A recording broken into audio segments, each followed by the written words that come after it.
Nivedita Joshi is here, okay, by taking our topic nutrition in plants. Okay, so this is a topic from the chapter number 6, life processes. Okay, this presentation is for the students of class 10th subject science. Okay, तो चलो अब इसमें हम पढ़ते हैं कि plants में nutrition कैसे होता है. देखो, हर टॉपिक में हम पढ़ेंगे प्लांट्स में कैसे होता है, देन एनिमल्स में कैसा होता है ना. तो पहले तो टॉपिक है क्या, है ना. सबसे पहले begin with what our life processes. Life processes हैं क्या. ओके, सो लेट्स सी क्या है लाइफ प्रोसेसेस. तो इन जनरल हम कहें तो जो प्रोसेसेस एक लिविंग बीइंग में होती हैं उन प्रोसेसेस को हम लाइफ प्रोसेसेस कहते हैं, या जो प्रोसेसेस वेरी एसेंशियल है फॉर द सर्वाइवल, है ना, जिसके बिना जिया नहीं जा सकता, उन इन सिंपल वर्ड्स, है ना, उनको हम लाइफ प्रोसेसेस कहते हैं. So the processes which together perform this maintenance function of living organisms like respiration, nutrition, circulation, excretion, these are called life processes. Okay, चलो तो अब देखते हैं कि लिविंग बींग्स क्या होते हैं. वैसे तो छोटी क्लासेस में पढ़ा है लिविंग बींग्स क्या हुआ करते हैं, है ना.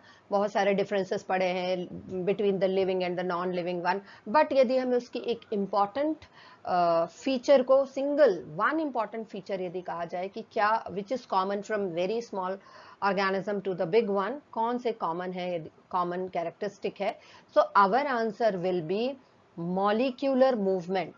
ओके, क्या आंसर होगा. Molecular movement is common in all.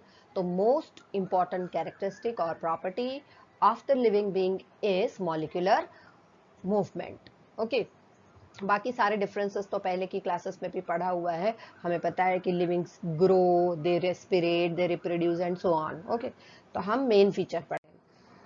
अब समझते हैं पहले कि न्यूट्रिशन क्या होता है, न्यूट्रिएंट्स क्या होते हैं, और न्यूट्रिशन की जरूरत क्या है. Okay, so nutrition first. Nutrition क्या होता है. So this is the process by which an organism takes food and utilizes it. This is called nutrition. Okay, now question arises, what is the need for the nutrition. क्या need है. So दो need है. Number one, to get energy to perform various activity. और second क्या है, एक तो energy चाहिए और दूसरा रॉ मटेरियल्स, है ना. बॉडी को क्या चाहिए, raw materials for the growth and repair, इस पर्पस के. तो वी हैव टू नीड्स, ठीक है ना, two important needs. Now let's see what is nutrient. Nutrient क्या होते हैं. So nutrient means all the materials which provide nutrition to organism, they are called as the nutrients one. Okay, so we have the example, nutrients के example है carbohydrates, proteins and fats. These are main, ये main है, तो हम इनको और ज़्यादा amount में लेते हैं हम इनको, तो इनको macronutrients कहते हैं. And in contrast to this, vitamins and minerals, okay, जो minerals होते हैं, vitamins होते हैं, they are required in small amount, so we call them as micronutrients. ठीक है, अब देखते हैं what are the modes of nutrition. ठीक, मोड्स ऑफ न्यूट्रिशन क्या है. So there are two modes of nutrition, autotrophic nutrition and heterotrophic nutrition. Autotrophic nutrition जब हम कहते हैं, ऑटो मीन्स सेल्फ, ठीक है, auto means self. So all those which can prepare their food, okay, जो अपना खाना बना सकते हैं, they have this mode of nutrition, autotrophic nutrition, and we call them as autotrophs. Okay, and in contrast to this, heterotrophic nutrition is there. This is the mode of nutrition in which an organism obtain its food from another organism. Okay, जैसे हम जो है वो plant से लेते हैं, okay, ठीक है ना, या फिर एनिमल्स से लेते हैं, तो हम क्या हुए, हेटरोट्रॉपिक. हमारा मोड ऑफ न्यूट्रिशन क्या हुआ, हेटरोट्रॉपिक मोड ऑफ न्यूट्रिशन हुआ. अब देयर आर, अब सभी का तरीका एक सा तो है नहीं फूड लेने का, है ना. तो हेटरोट्रॉपिक न्यूट्रिशन में तो बैक्टीरिया भी आ गए, फंगस भी आ गए, ह्यूमन बीइंग्स आ गए, all other animals, they all come to this category. तो अब देखते हैं what are the different types of heterotrophic nutrition. Okay, so heterotrophic nutrition is of three types. Number one, saprophytic nutrition.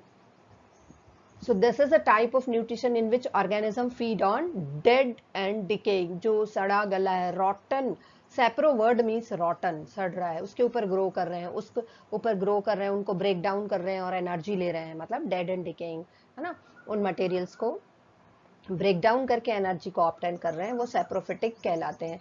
तो saprophytic nutrition करने वाले कौन है? वो है fungi and bacteria. Okay, second one parasitic nutrition. तो पैरासाइटिक न्यूट्रिशन क्या है? इसमें this is a type of nutrition in which organism feed on living host. Living host, ये कंडीशन को याद रखना है, वो ऑर्गेनिज्म दूसरे लिविंग ऑर्गेनिज्म के ऊपर ग्रो करते हैं, है ना, जैसे कि वर्म्स होते हैं, है ना, वर्म्स हो जाया करते हैं, वो पैरासाइटिक हुए, लिविंग में ग्रो करते हैं। वो कस्कुटा एक प्लांट है, हाँ, कस्कुटा डोडर, कस्कुटा एक प्लांट है, येलो कलर का हुआ करता है ना, ये बड़े ट्रीज के ऊपर जो है जाल बना लेता है और येलो कलर का है, मतलब ये फोटोसिंथेसिस की प्रोसेस को नहीं कर सकता, ठीक है। तो ये इसके पास ऐसे सकर्स होते हैं, इससे ये नरिशमेंट को ड्रॉ करता है होस्ट के ऊपर से। और थर्ड टाइप है holozoic nutrition, we come to this category, ठीक है ना। वो सारे लोग, it is a type of nutrition where an organism takes in whole food. Whole, what does it this whole means? Complex food. जो भी लोग कॉम्प्लेक्स फूड को लेते हैं, जिसको ब्रेक डाउन की जरूरत पड़ती है बॉडी के इनसाइड लेने के बाद, वो सारे किसमें, दे ऑल आर होलोजोइक, है ना। तो वी ऑल एनिमल्स, अमीबा, ये सब जो भी कॉम्प्लेक्स फूड ले रहा है वो सब इसी में आएंगे, ठीक है। चलो आगे देखते हैं।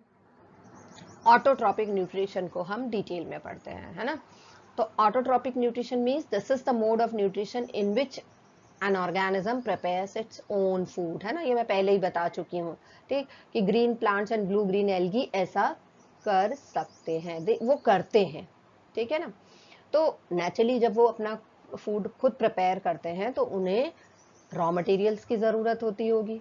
तो उनके पास, उन्हें क्या रॉ मटेरियल की ज़रूरत होती होगी? प्लांट्स को कौन से रॉ मटेरियल्स लगते हैं? तो उनको ज़रूरत पड़ती है सनलाइट की, which is a source of energy to them. Okay, carbon dioxide and water, ये रॉ मटेरियल्स को यूज़ करते हैं। जैसे हम अपना खाना किचन में बनाते हैं तो लीफ या सेल, सेल में भी एक पार्ट होता है where this process goes on, है ना, सेल पार्ट या सेल ऑर्गेनेल। तो क्लोरोप्लास्ट वो ऑर्गेनेल है जहां पर फूड की सिंथेसिस होती है प्लांट्स में, ओके, ठीक है। हाँ, तो autotrophic nutrition, this is fulfilled by the process by which autotrophs intake carbon dioxide and water and convert these into carbohydrate in presence of chlorophyll and sunlight, okay। चलो आगे बढ़ते हैं। फोटोसिंथेसिस क्या है? ठीक है, फोटोसिंथेसिस दो वर्ड्स हैं, है ना। Photo means light, synthesis means to generate.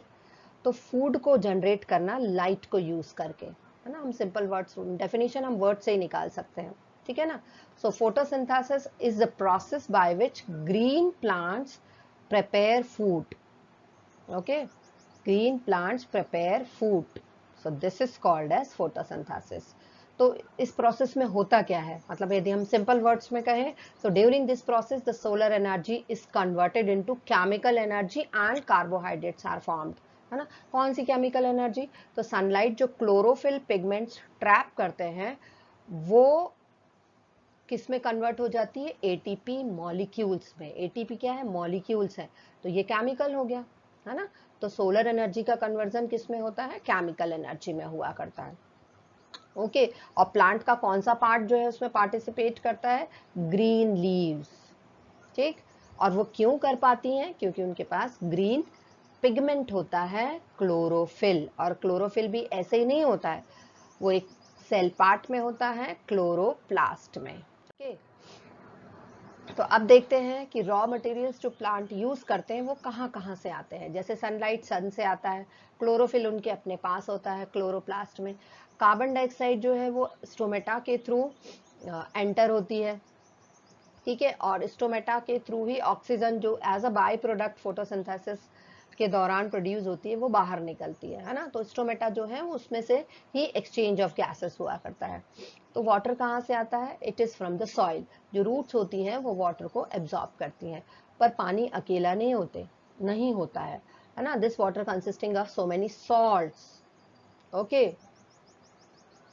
So if we have a question, how do raw materials for photosynthesis become available to the plant? So you have the answer, this answer.